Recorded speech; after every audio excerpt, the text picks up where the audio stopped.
What about Mick? Well, I have always so admired Mick Jagger. At this time of his life, I believe he was about 30.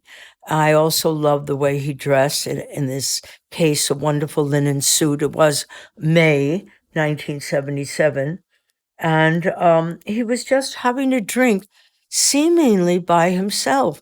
But of course, you know, and everyone knows, that there were hundreds of people around him.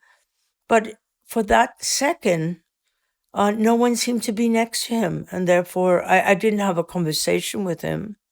I simply looked at him and took the shot. And what I love about these pictures is that it captures his innate happiness. I feel like every time you see Mick Jagger and you see documentaries about him, he feels like that there's a inner energy that comes from him, and you feel that on the picture. How do you capture the essence of people when you take a picture of them? I don't know the answer. All I know is at a certain moment, I'm going to click the shutter. And that will, I forgot to say, maybe I have one photo of him. It's not like I'm standing there or having a long conversation with somebody like Mick Jagger. I'm just looking over at him and trying to capture his essence.